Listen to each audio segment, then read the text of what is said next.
I am Reverend Dr. Jack Sullivan Jr., and I direct the Ohio Council of Churches and serve as chairperson of Journey of Hope from Violence to Healing. Journey of Hope is a globally known murder victims' families-led anti-death penalty organization. I am a member. In 1997, my younger sister, Jennifer, was shot to death in her home in what is still an unsolved crime. With members of Journey of Hope, I travel the world sharing an anti-execution message rooted in nonviolence and peacemaking and grounded in love and compassion for all of humanity. Today, we are partnering with Death Penalty Action and the Ohio Council of Churches to present this webinar in observance of World Day Against the Death Penalty. October 10th is World Day Against the Death Penalty, a day when people around the world speak with one voice saying, executions are wrong. Stop the death penalty. The Death Penalty Information Center reports that as of 2023, there were 114 countries that had abolished executions, while 54 of them, painfully including our own US, retained this brutal practice. The theme for World Day 2024 is the death penalty protects no one. With us today are two respected figures in the anti-death penalty orbit. They are the Reverend Sharon Risher, a murder victim family member and chair of the board of Death Penalty Action, a cutting-edge national anti-execution agency. She's also the author of the book, For Such a Time as This, Hope and Forgiveness After the Charleston Massacre. And also with us is Dr. George Kain, a former police commissioner, current police chaplain, and emeritus professor of Western Connecticut State University, and the chair of the Connecticut Network to Abolish the Death Penalty. They will share their stories and then engage in conversation with me and each other. Welcome, Reverend Risher and Dr. Kain. Let us begin tonight or today with Reverend Risher. Well, thank you, Jack. Thank you for having me to be with you tonight. World Day Against the Death Penalty is an opportunity to really get out to the public how the death penalty affects each and every one of us.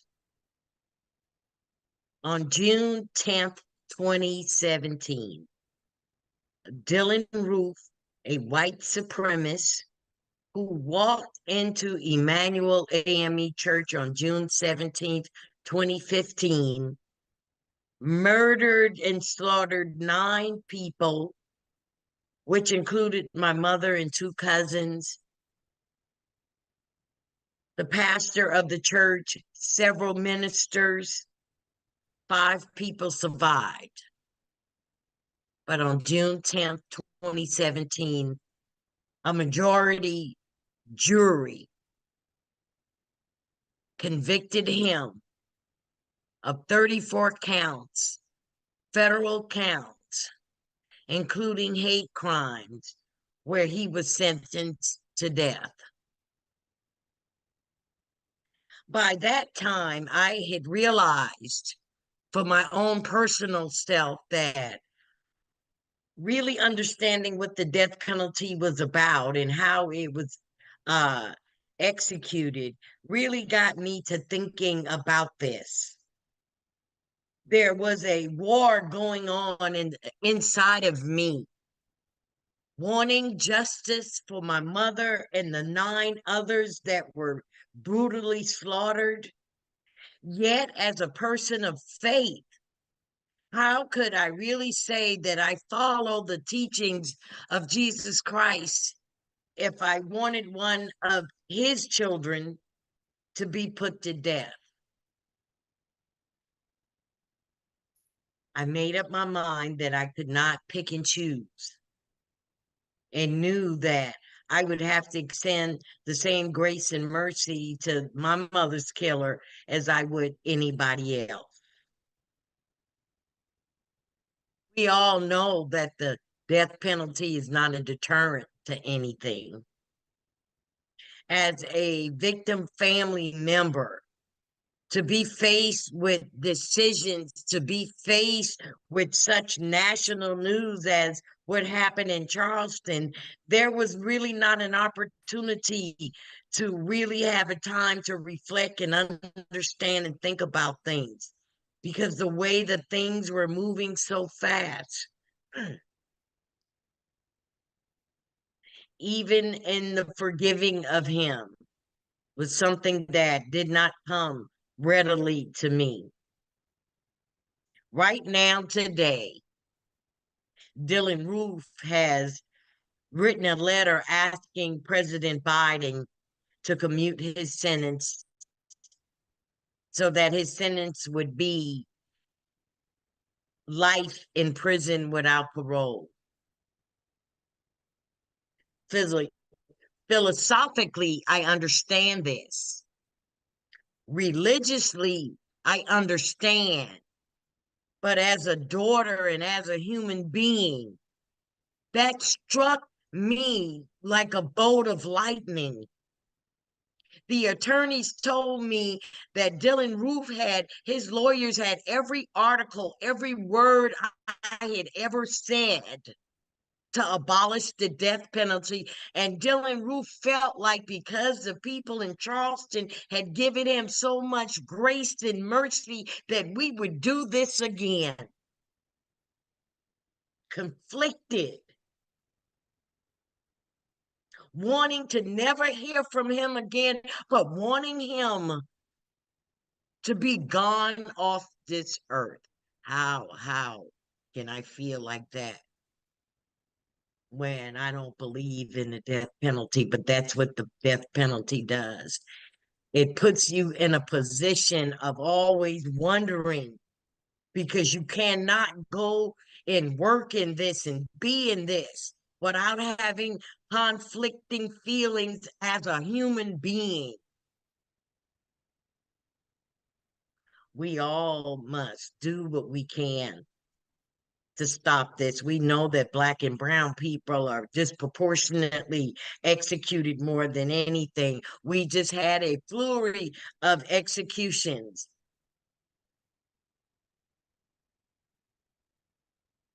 We must do something to stop this. Even if we're conflicted, we still have to step up. We still have to fight. We still have to educate and let people know that this is wrong. And Jesus, just Jesus, would have wept. Yeah. Thank you, Reverend Risher, for being honest about your conflicted feelings and for sharing your continued passion for the end of executions, even with those conflicted feelings. I don't think I'll ever forget where I was when I learned about the Charleston massacre that claimed your mother and cousin. God bless your whole family, and thank you for joining us tonight to share your story with our audience. Welcome, Dr. Kain. Please tell us your story.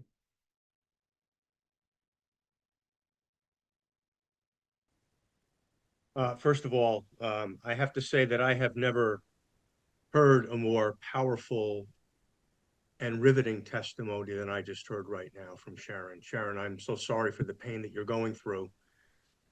And it brought me back to my early days in law enforcement when I supported the death penalty.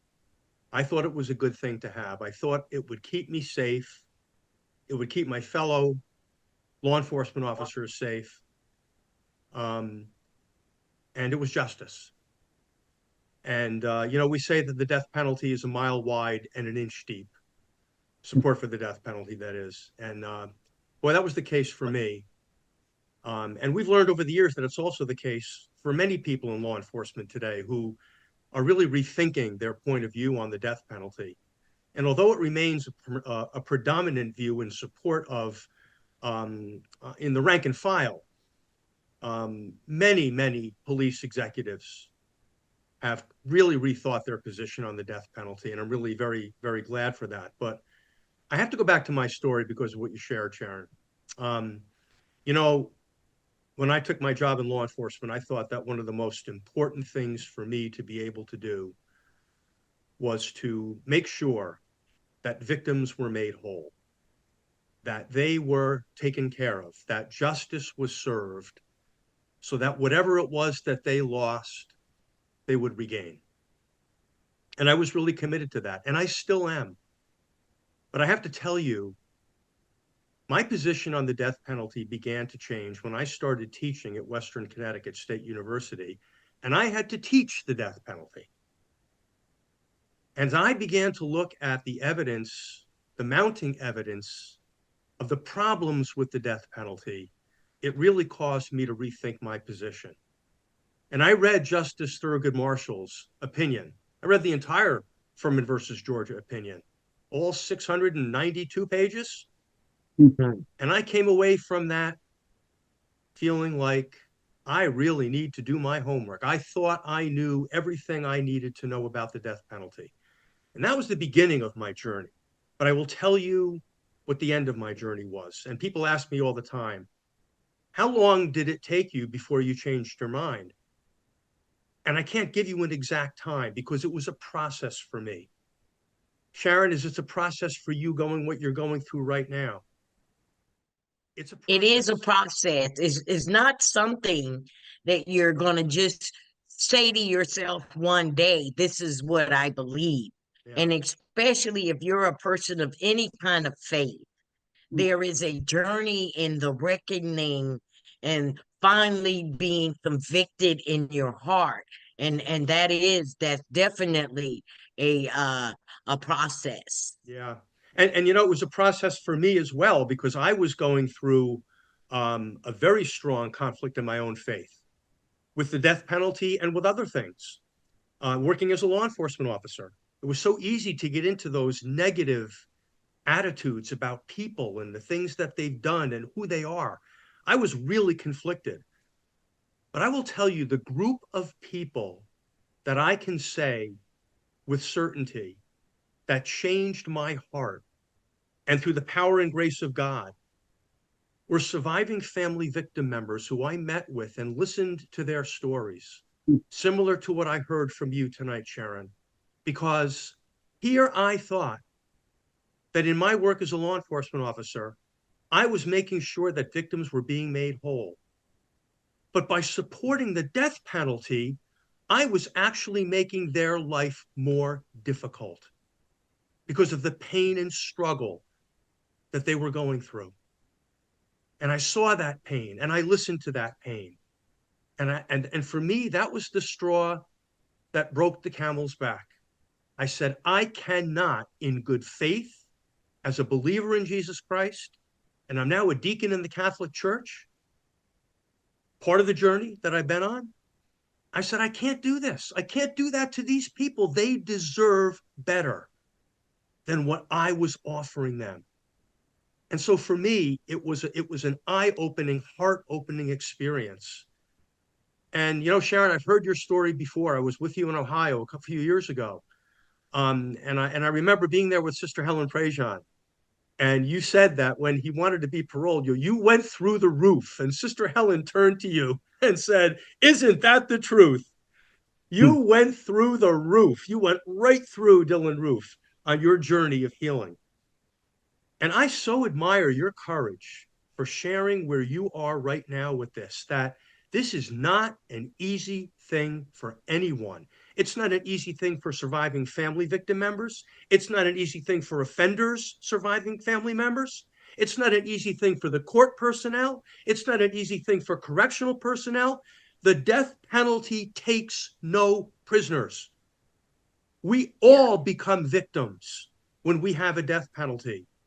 And we carry on the pain and torture and trauma that people go through as being a part of even in the most tangential way, being a part of the death penalty process. And we've seen this, evidence of this over and over and over again.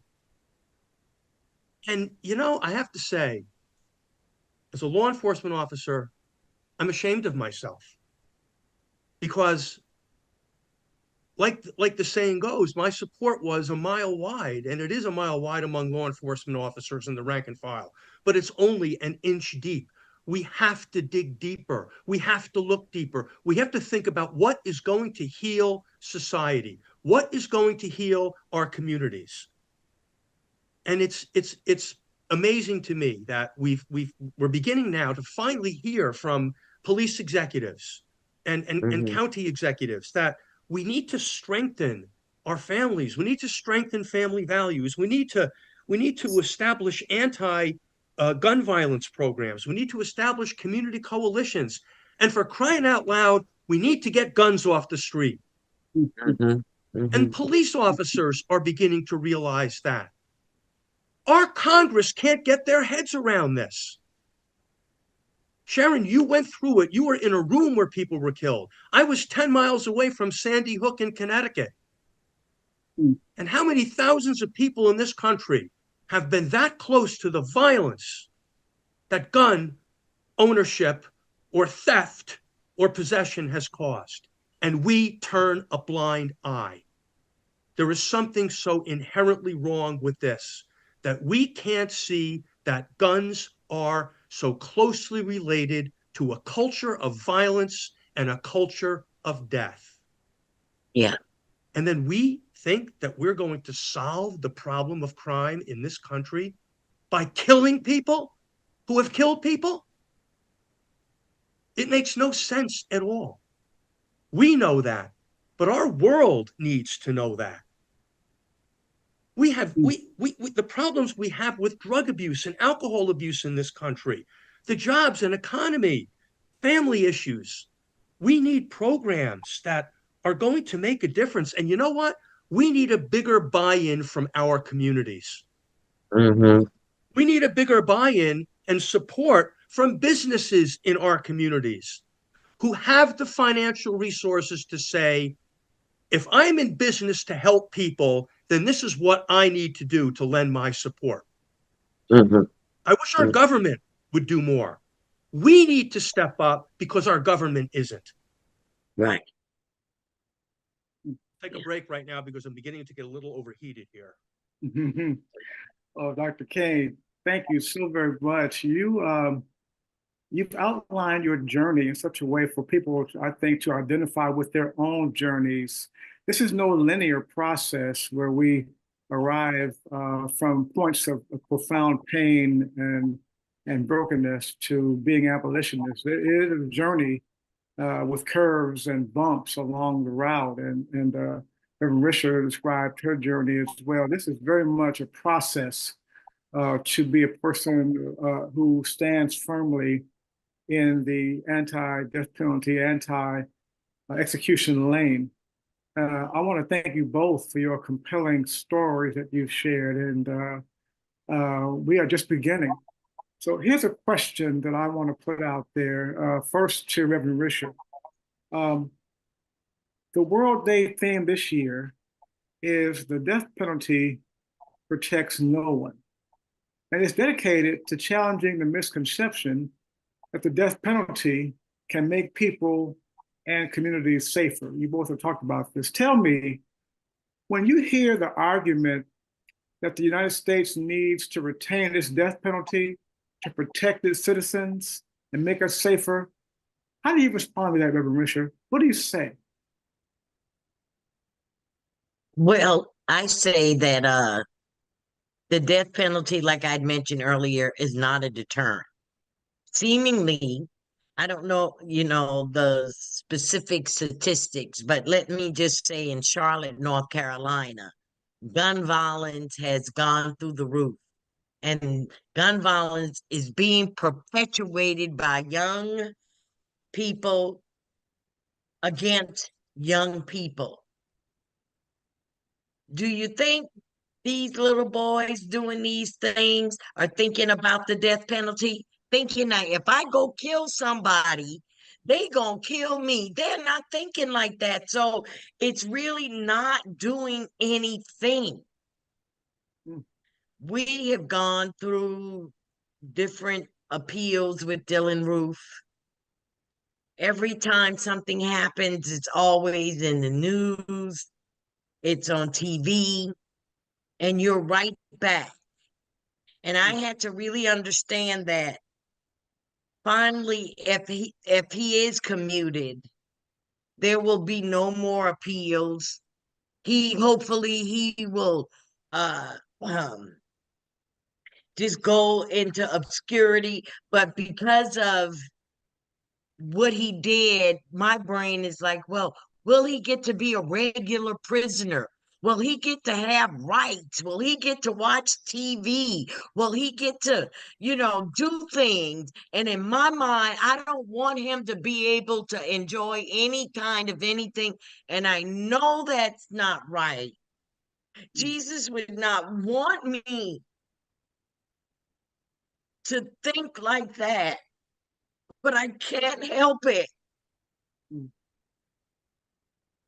Mm. Yeah. Yep. Mm. Sharon, can I tell you a story? It's a true story. A number of years ago, I used to bring a prison warden into my classes that I teach at WestCon, and I used to have him talk about his role as the warden and how it is to work in a prison and to manage a prison. And one time he told my class a story, and I hope that you're going to be okay with this. He told a story of how one of our local news stations was going to come in to do an expose on living in prison in Connecticut. And the commissioner of correction at the time asked him, as warden of this particular facility, if he would do the tour. This individual, Ed Davies, became a dear friend of mine. And he tells the story of the news people coming in with their cameras, and they gave them free rein to take the shots in the prison. And they came up to a weight room, and they saw the inmates working out with the weights in the weight room and lifting up large amounts of weights. And the news anchor turned to him and said, "How can you let this happen?" And he said, "What do you mean?" He said, "These people are in here for committing crimes, and you're letting them exercise." And he said to the news anchor, "You need to know something, and I'm going to say this very clearly to you. This weight room is saving my officers' lives. This weight room is allowing these people who found out that they can't have visitation, or that their wife was leaving them, or that their daughter wouldn't come to visit them anymore. This weight room was helping them to release the anger and the tension that they were experiencing so that they wouldn't take it out on somebody else or my officers." Can you imagine?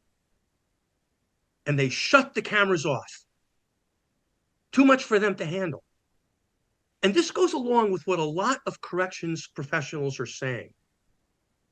How can we become safer in prison with dealing with dangerous, violent people?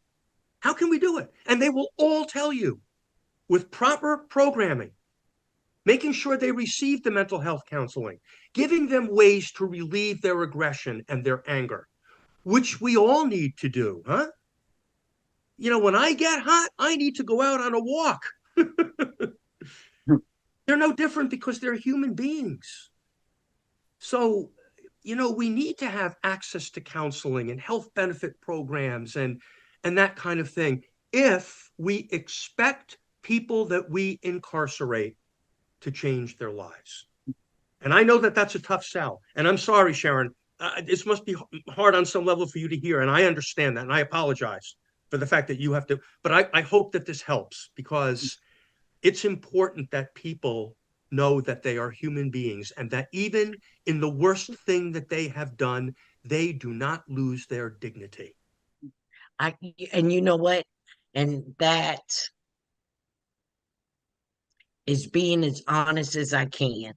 Mhm. They are human. I have talked and had several conversations with a exoneree, and this person talks about the dehumanization of these prisoners.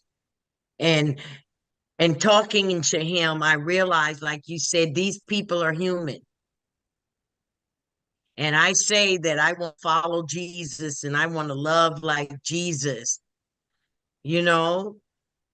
And so we come right back to the conflict of who we are as in our humanness and where we are as spiritual people. And there will be clashes. And I have to be reminded when I feel like I feel about Dylan Roof, he's still a person and God would forgive him just like he forgave me if he asked. Mhm. So sometimes you just got to be reined in. You get out there in your self-righteousness, righteous indignation, and all of these things. And then you come back down to reality, knowing that this is not how this is going to go. But to be able to express that and say that, people really need to know that you can have all of these feelings and still be a righteous advocate against the death penalty. Thank you both. One of the things I learned about this movement, particularly as I continue to process my own sister's murder in 1997, is that number one, we must present for each other a non-judgmental space, a space to be honest about our feelings, how we're really feeling about what happened with our loved ones, what happens to those who have hurt us and angered us the most. We need that sacred space to be clear and honest, even if it's painful to say or hear. And then the other thing, the second thing that comes to my mind is how we exist in a continuum between outrage and anger over what happened to our loved ones, or how people have broken societal barriers or societal standards. And then on one hand, on the other hand, dealing with the issue of human dignity and the possibility of transformation and hope for a future, a less violent future for our communities and for people who live in them. We live somewhere between those 2 points, I think, outrage and anger, and hope and transformation for the future. And I think it's tough to navigate that continuum, but we do so, each of us, as we commit ourselves more fully to a future without executions. So let me ask you both, given what you've shared so far, what would you promote as a workable, viable alternative to the death penalty? And how about you, Dr. Kain? Give us your response first. Well, I would tell you that most of the people that are informed on the death penalty will tell you that alternatives to the death penalty have little to do with criminal justice reform. Because life without parole isn't the answer either. I mean, life without parole is death in prison, as Abe has said a number of times. That's what it is. And so, again, straddling this dilemma that we're in, how do we keep communities safe and at the same time hold individuals accountable for the heinous crimes that they commit? My students frequently say to me, well, Dr. Kain, you being against the death penalty, you just want to open up the prison doors and let everybody out. No. You know what? There are some people that need to be in prison and probably need to be in prison for their entire lives. They are not safe to be released into the community. They're a danger to themselves and they're a danger to other people. They're real. Dale Resinello talks about this all the time in the work that he does in Florida's death row. He said, there are people that I'll counsel and I'll try to bring to repentance. But I will also tell you, I will never want to see them on the street again. So right off the bat, when we talk about alternatives to death penalty, we need to understand that we still need to have a system that contains people. And that's always been the position of the Catholic Church, by the way. And all this talk about, the death penalty, some Catholics are now saying that Pope Francis is wrong. No, because we have tradition. And St. Thomas Aquinas supported the death penalty. No, we have to have a way of keeping people safe. We have to have a way of keeping community safe, and we have to have a way of keeping individuals safe from themselves as well as for others. How we do this, it's a struggle. You know, when I was working in Illinois and I met with legislators, they said to me, you know, the ones that were against abolition, they said, I'll tell you why I'm going to hold on to abolition. Because today it's the death penalty, and tomorrow you'll be back here fighting against life without parole. And I took out my card and I gave it to him. I said, here's my card. And I was an active commissioner at the time. I said, if you abolish the death penalty today, I promise you that I will come back tomorrow and argue against getting rid of life without parole. Because there has to be accountability. Now, in my heart of hearts, do I support life without parole? Do I think people can change? I believe people can change. But I also believe that there are some people that need to be in prison for the rest of their lives. It's a tough dilemma in talking about alternatives. Thank you. Reverend Risher, what do you think? What's a good alternative? And so I've been thinking, and I mean, unless we start to not look as prison as a way of oppressing people, there are some people, well, we know that when people are exonerated, they got the shit wrong, they got it wrong. So there has to be a mentality about rehabilitation. That's just the bottom line. And so when we start to think fiscally about keeping a prisoner in jail for the rest of their lives, when the money issue comes out, if we really started to pour money, and I learned that when prisoners want to take college courses, that they have to pay for it. I didn't know that. How is it that you're going to have to pay when you're in jail? I mean, I don't know. It just boggles my mind. Yeah. But I do know if there was a stronger willingness to really re-educate, give mental health resources, give people an opportunity to really do something different, and the thought of maybe one day they might be reintroduced in society, I don't think that we would waste any money in trying to do things like that. Oh yeah, powerful argument. What would happen if we took the money dedicated toward executions and put a portion of that money into community development, helping children and families with resources they need along the lines of education and better health care and nonviolence training and peacemaking. And then I think about Dr. Kane. What if we use some of that money to help get guns off of the streets? Because they're out there, and we're not going to shoot our way out of this problem with crime, and we're not going to shoot our way toward a future of peace. I like what you all are saying. So that points me to another question for you both here as we wind down.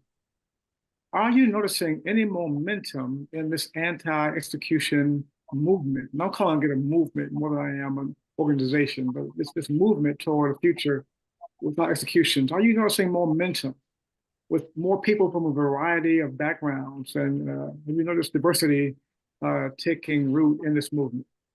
How about you, Reverend Richard? Well, with Marcellus Williams being executed last week, and I'm a Facebook person. I mean, all over social media, people were outraged. How can they do this? How could they do this? And I'm like, I have never heard some of these people that are prominent people ever say anything about the death penalty. And all of a sudden, everybody was up in arms because of Marcellus Williams. And not saying that he should have not been killed, but I'm just wondering, where were you along. You know, the death penalty is one of those things people really shy away from having conversations about because they really just don't know what to do with that. And then they don't want to say, I don't believe, because then now you're looking like you condone. So, but there is momentum. People are listening more. I'm involved in more than what with death penalty action is, of course, my main organization that I work with, but I have joined a group with faith leaders, flock, and clergy women, and so there are conversations that are being had and support that's coming out, and hopefully this will continue. I know sometimes I want to quit. Every other day I want to quit, but as long as I kind of I will always have this thing in my heart. So I guess I won't ever stop talking about abolishing the death penalty. I won't ever stop talking about gun violence and how we need to pass common sense gun laws. I guess just that's just the ministry that God has stuck me with, and I will continue to advocate and educate for as long as I can. Here, here. Dr. Kane, what do you think? Yeah, it's unfortunate when you look at the numbers of what's happening right now in the United States, that we've executed more people in the last few months and the ones that are scheduled in the next few months than we have in a long time. It's discouraging. And I do think that there are things that our government could do to step up and stop this nonsense. But there's always hope. Well, look at the world. More countries in the world are not using the death penalty. More countries in the world are getting rid of the death penalty. That's a positive thing. When we abolished here in Connecticut we started our movement back in the 1990s, it was referred to as a grassroots movement, that it was 1-on-1, 2-on-2, 3-on-3, small group meetings to educate people on the truth about the death penalty. I don't think that that's changed. I think that that is what's going to change people's minds, because there are still people that I run into today that talk about the death penalty that say, we still have the death penalty in this country? Are you kidding me? Where are you living? But honestly, they don't know. They're not informed. And I think we have to continue moving forward. Just as we need to continue moving through our own feelings and struggles with the death penalty, just as we need to keep doing that. And it seems that every other week there's a new challenge for us, right? You listen to a case, you hear of something, and you just go, Lord, help us. Well, Lord, help us, right? And I was thinking, Sharon, what you were talking about before, those conflicting feelings that you have. And I was thinking about the fact that, Jesus went through every single one of those feelings that you're going through, every single one of them. He went through it first for all of us. So yeah, there is light at the end of that tunnel, and you're going through that trial right now of this struggle, and it's a good struggle, isn't it? It's a good struggle because it's going to bring you to a whole new place. This is what we all have to hope for people in this country, that this discussion, this moving forward, this listening will bring us to a new place, because that is the only hope that we have. Lord, help us. Journey of Hope is not a faith organization, but it has many members who possess deep faith. And you certainly, both of you, possess deep faith. And thank you for sharing from your faith perspective during tonight's conversation. And I want to tell you, you both have just been refreshing to speak with. You've given honest understandings of where you've been, where you are, where you see yourselves going, where this movement is going. And I have appreciated every moment in speaking with you both and hearing you tell your compelling stories and experiences. On behalf of Journey of Hope from Violence to Healing, I want to thank you both for having been part of tonight's World Day conversation. And I look forward to hearing more of your stories as we move forward in this movement. But thank you both for sharing with us on World Day Against the Death Penalty. And I also want to thank Death Penalty Action's Abe Bonowitz and Ali Sullivan for engineering this webinar tonight. From all of us at Journey of Hope, thank you all for viewing tonight. Goodbye. Thank you, Jack. Thank God bless you both. God bless everyone. so much. Thank you. God bless. God bless you.